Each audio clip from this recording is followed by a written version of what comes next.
Olá, o tema da aula de hoje é sobre ondas eletromagnéticas e espectro eletromagnético. Eu farei uma abordagem qualitativa para estudo do modelo atômico de Bohr. Então, o intuito dessa aula não é apresentar equações de ondas, efetuar cálculos envolvendo ondas, mas sim compreender de forma qualitativa o que é uma onda eletromagnética, quais são os seus elementos, o que é um espectro eletromagnético e como interpretá-lo. Então, nós temos inicialmente um slide apresentando o que são ondas mecânicas. Ondas mecânicas são perturbações que transportam energia através de um meio material. Então, ondas são perturbações que transportam energia. No caso das ondas mecânicas, elas necessitam de um meio físico para se propagarem, ou seja, elas não se propagam no vácuo. Então, nós temos como exemplos as ondas marítimas, que dependem do meio físico água, as ondas sísmicas, que dependem do solo, as ondas sonoras, que dependem do ar. Ultrassom, se for um diagnóstico médico de imagem, depende do nosso corpo. A vibração das cordas vocais e a vibração de uma mola é o próprio material que constitui a mola e as cordas vocais. E nessa figura direita nós temos exemplo de um cone vibrando. Quando esse cone vibra, um alto-falante no caso, ele cria no ar uma perturbação, zonas de compressão e zonas de rarefação. Então, nós temos aqui exemplos de ondas mecânicas. Um outro tipo de onda, que é a que nos interessa, são as ondas eletromagnéticas. O que são ondas eletromagnéticas? São oscilações simultâneas de um campo elétrico, representado na figura em vermelho, e de um campo magnético, representado na figura em azul, sendo que esses dois campos, elétrico e magnético, se propagam simultaneamente, sendo um campo perpendicular ao outro. Então, nós temos aqui em vermelho um campo elétrico e em azul um campo magnético. Esses dois campos são perpendiculares entre si e eles estão se deslocando, se propagando simultaneamente, sendo sempre um campo perpendicular ao outro. Esse tipo de onda eletromagnética se propaga inclusive no vácuo. Então, essas ondas podem se propagar em um meio material, como no ar, por exemplo, mas também se propagam no vácuo. Como exemplos, nós temos os raios-x, luz ultravioleta, a luz visível, ondas de rádio e micro-ondas são exemplos de ondas eletromagnéticas. E é esse tipo de onda que nos interessa para estudar o modelo atômico de Bohr. Nesse slide, nós temos um esquema de uma propagação de uma onda eletromagnética. Então, a gente pode observar que o campo elétrico e o magnético são perpendiculares entre si, eles estão se propagando simultaneamente e a onda vai invertendo de polaridade. Ora, a parte positiva da onda, agora, por exemplo, passando pelo plano perpendicular, ora, a parte negativa da onda, passando pelo plano perpendicular. Então, a onda vai se propagando e vai invertendo de polaridade ao longo do tempo. De uma forma mais simplificada, eu vou representar aqui uma onda bidimensional. Poderia ser uma onda eletromagnética, aí eu estaria representando somente o campo elétrico ou somente o campo magnético. Uma onda, seja mecânica ou seja eletromagnética, possui três elementos principais: o comprimento de onda. Que seria o comprimento de onda? Aqui no ponto máximo da onda, nós temos a crista. Então, a distância entre uma crista e outra seria o comprimento da onda. aqui na parte mínima da onda nós temos o vale. Então a distância entre um vale e outro seria um comprimento de onda. Ou se nós pegarmos um ciclo completo aqui em rosa, seria também um comprimento de onda. Um outro elemento é a amplitude, que é a distância aqui desse eixo x, y igual a zero, até um ponto máximo, ou de y igual a zero até um ponto mínimo, nós teríamos a amplitude da onda. E a frequência a gente pode observar da seguinte maneira: se essa onda está se propagando da esquerda para a direita, e eu colocar um plano aqui como referência, um plano imaginário, e eu vou desenhar um comprimento de onda completo aqui, em rosa, quantos trechos desse daqui, quantos comprimentos de onda atravessam essa seção transversal por segundo, seria a frequência associada a uma onda. Então a gente pode ver a frequência associada à onda aqui nesse esquema.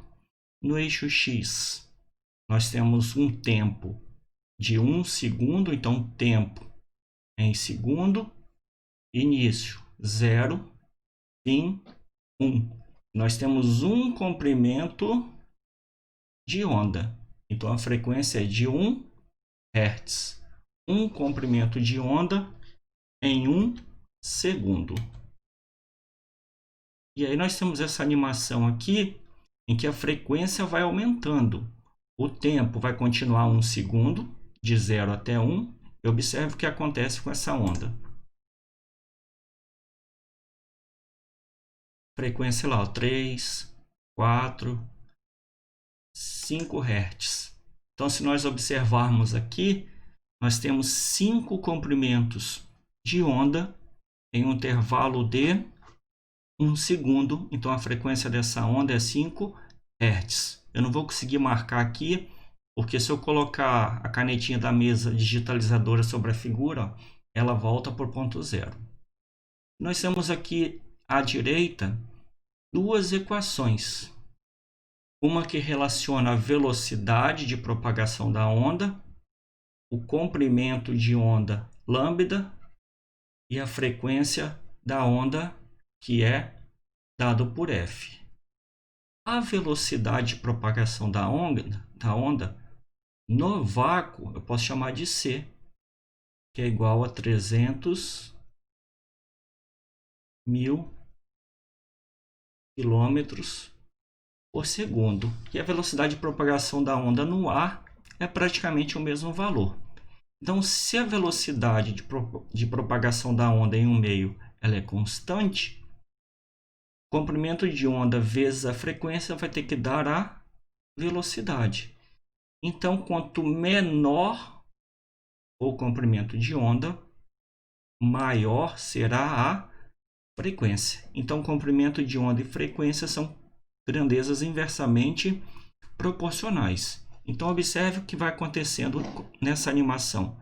O comprimento de onda vai diminuindo e a frequência vai aumentando. Então, frequência e comprimento de onda são grandezas inversamente proporcionais.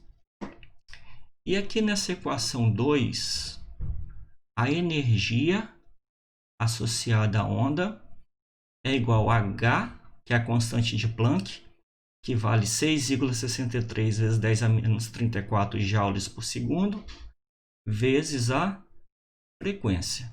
Então, a constante de Planck é um valor constante. Então, a energia associada à onda é proporcional à frequência. Então, quanto maior for a frequência da onda, maior será a energia associada à onda. Então, de uma maneira qualitativa, a gente chega nesse seguinte resultado aqui. Quanto menor for o comprimento de onda, maior será a frequência associada à onda, a frequência da onda, maior será a energia associada à onda. Então, nesse esquema, nessa animação, o maior comprimento de onda é 1 Hz, é onda de menor energia. E o menor comprimento de onda é a frequência de 5 Hz, que seria a onda com a maior energia. Agora que nós vimos o que são ondas eletromagnéticas e quais são os seus elementos, nós podemos estudar o espectro eletromagnético. Infelizmente, para quem está assistindo no celular, vai ser bem difícil de visualizar algumas informações aqui, mas eu preciso colocar todo esse espectro aqui no slide, senão eu não consigo fazer uma explicação geral. O que é um espectro eletromagnético? É a representação de todas as ondas eletromagnéticas. Espectro significa intervalo. Um degradê é um espectro de cor, é um intervalo de cores. Então, o espectro eletromagnético é um intervalo de todas as ondas eletromagnéticas.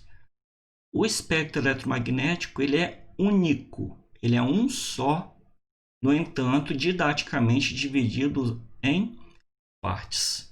Então, nós temos no espectro eletromagnético a região dos raios cósmicos, da radiação gama, raio-x, do ultravioleta, depois essa faixinha aqui da luz visível, que são os comprimentos de onda que nós conseguimos enxergar, infravermelho, micro-ondas e radar, rádio de TV e ondas de rádio, que são ondas longas.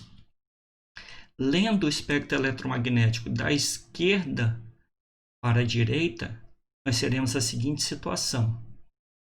Aqui na região da esquerda, onde nós temos a radiação cósmica, os raios gama, os raios X, nós temos as ondas eletromagnéticas com maior frequência.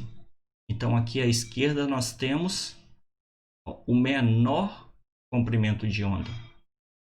Logo, a maior frequência e maior energia associada às ondas. E aqui à direita, micro-ondas, ondas de rádio e TV, ondas de rádio longa, nós temos aqui o maior comprimento de onda. Logo, a menor frequência e a menor energia associada à onda. Então, lendo da esquerda para a direita, nós temos uma sequência das ondas mais energéticas, radiação cósmica, até as ondas menos energéticas, que são as ondas de rádio longas. É um único espectro, didaticamente dividido em regiões, porque cada região dessa representa um fenômeno na natureza. Por exemplo, a radiação cósmica são radiações originadas no Big Bang, são radiações altamente energéticas que atravessam todo o universo.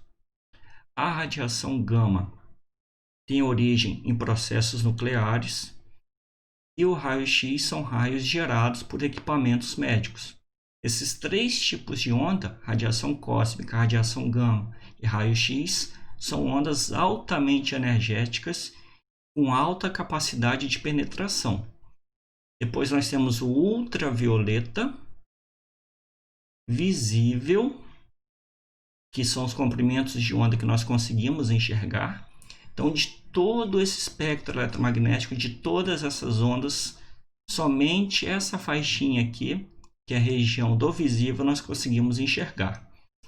Depois o infravermelho, que são ondas de calor, micro-ondas, que são ondas capazes de promover o aquecimento da água, e ondas de rádio e ondas de TV são utilizadas para transmissão de sinais, de rádio e de TV.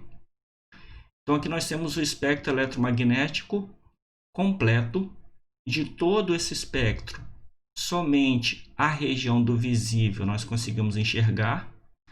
A região que vai nos interessar interessar para o modelo de Bohr é a região do visível e o ultravioleta próximo aqui, ó, essa regiãozinha pertinho do visível, mas já na região do infravermelho. Então, se eu ampliar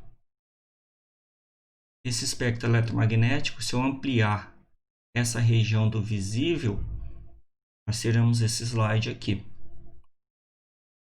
Então, de 380 nanômetros até 760 nanômetros são os comprimentos de onda que nós conseguimos enxergar.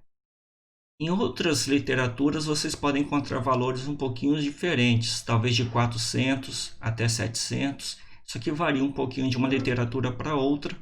Nesse exemplo é de 380 até 760 nanômetros. Nanômetros é 10 a menos 9 metros. Então, 760 vezes 10 a menos 9 metros, ou 7,6 vezes 10 a menos 7 metros. É que 380 vezes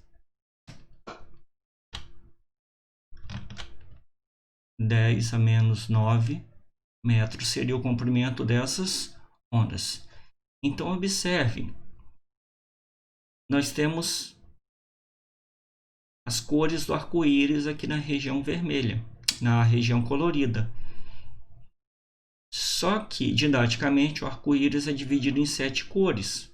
A gente observa que nós temos, na verdade, infinitas cores. Entre 380 e 760, nós temos infinitos valores, infinitos comprimentos de onda e infinitas cores possíveis. Essas são as cores que nós conseguimos enxergar. À esquerda, 380 é menor do que 760. Então, nós temos o menor comprimento de onda à esquerda. Logo, a maior frequência e a maior energia associada à onda. À direita, no vermelho, o contrário. O maior comprimento de onda, a menor frequência, a menor energia associada à onda. E se a gente observar aqui no espectro, à esquerda nós temos o ultravioleta, ultra acima do violeta. Ou seja, à esquerda aqui do violeta o espectro continua. É a região mais energética. E à direita, o infravermelho, ou seja, infra, abaixo do vermelho. Então, aqui à direita, as ondas de menor energia. Então, ultravioleta para a esquerda, infravermelho para a direita. E a representação da esquerda para a direita está da região de maior para a região de menor energia. Essa região do visível, essa luz na região do visível pode ser decomposta por um prisma ou por uma rede de difração. Então, nós temos aqui uma lâmpada incandescente. Então, um objeto incandescente, por exemplo, o filamento da lâmpada, emite todas as ondas eletromagnéticas na região do visível, emite todas as cores. E quando esse feixe de luz incide sobre um prisma ou uma rede de difração, esses comprimentos de onda se separam. Então, nesse anteparo aqui, nós teremos a projeção de uma figura idêntica a essa daqui. Todos os comprimentos de onda da região do visível separadas por um prisma. Didaticamente, são as 7 cores do arco-íris: violeta, anil, azul, verde, amarelo, alaranjado e vermelho. Aqui para cima, o infravermelho, que são as ondas de menor energia. Aqui para baixo, o ultravioleta, que são as ondas de maior energia. Então, nós temos um espectro contínuo. O que é um espectro contínuo? O próprio nome diz. É um intervalo, espectro, é contínuo. Ou seja, do vermelho até o violeta, ele está completamente preenchido. Nós temos todos os comprimentos de onda, desde 380 até 760 nanômetros, todos os comprimentos de ondas estão presentes. Ao invés de utilizar um prisma, eu também posso utilizar uma rede de difração. Um exemplo muito comum é um CD. O que é uma rede de difração? É uma superfície contendo ranhuras. Então aqui nós temos ranhuras na superfície do CD. São ranhuras muito pequenas, são invisíveis a olho nu. Então quando a luz visível incidir sobre essas ranhuras, sobre essa rede de difração, a luz vai se difratar e vai se separar em diferentes comprimentos de onda, e nós iremos obter uma figura idêntica a essa daqui, que é o espectro eletromagnético na região do visível. Então, quem emite um espectro contínuo? Materiais incandescentes. Então, o filamento de lâmpada ou o Sol. O Sol também emite um espectro contínuo. Todos esses comprimentos de onda, todas essas cores chegam aqui na Terra.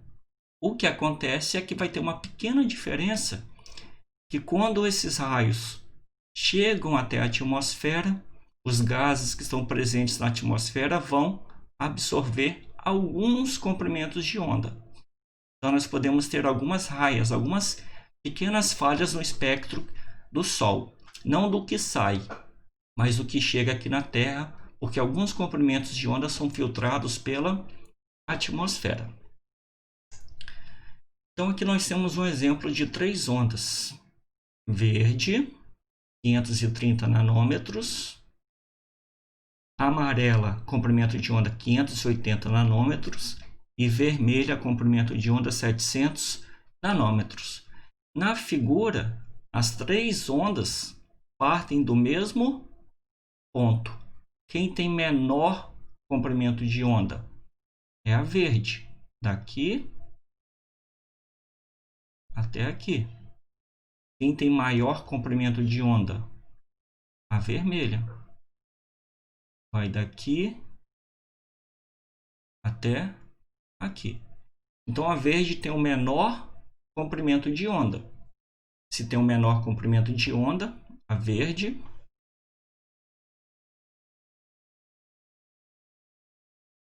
vai ter a maior frequência e a maior energia associada à onda. E já a vermelha é a onda com maior comprimento, logo é que tem a menor frequência, é que tem a menor energia associada. Então, se a gente olhar aqui, verde, amarelo, vermelho estão na ordem crescente de energia. Se a gente olhar aqui no espectro, a sequência verde, amarelo, vermelho. Da esquerda para a direita, de maior para menor energia. Nesse slide, nós temos a mesma situação anterior, só que substituindo essa lâmpada incandescente por uma lâmpada de hidrogênio. Então aqui nós temos hidrogênio a baixíssimas pressões. Essa lâmpada de hidrogênio, como não é uma lâmpada do tipo incandescente, vai emitir um espectro descontínuo. Vai emitir um intervalo, só que esse intervalo é descontínuo. Então essa lâmpada vai emitir somente 4 comprimentos de onda. E quando esses 4 comprimentos de onda passarem pelo prisma ou pela rede de difração, serão separados e projetados aqui no anteparo. Então nós teremos uma raia de cor alaranjada, uma raia de cor azul, uma raia de cor anil e uma raia de cor violeta. Então, o espectro de átomos ele é descontínuo. O espectro de um material incandescente ele é contínuo. Esse tipo de experimento, esse tipo de espectro descontínuo será abordado de forma mais detalhada lá no modelo atômico de Bohr. Quando eu explicar como é que funciona o modelo de Bohr, a gente vai obter justamente esse tipo de espectro aqui para os átomos. Esse tipo de espectro descontínuo é justamente a identidade do átomo. Nenhum outro átomo gera um espectro igual a esse. Esse espectro ele é único para o hidrogênio. Se eu substituir a lâmpada de hidrogênio por uma lâmpada de vapor de sódio, eu terei também um espectro descontínuo, mas um outro padrão de raias ou bandas espectrais. Nesse último slide, então nós temos o exemplo, na primeira linha, do espectro do hidrogênio, na segunda linha do espectro do hélio, na terceira linha do espectro do sódio. São 118 elementos conhecidos atualmente, serão 118 espectros atômicos únicos, diferentes entre si, e esses espectros são a identidade do átomo. E um espectro contínuo aqui na última linha, que seria um espectro obtido por um material incandescente.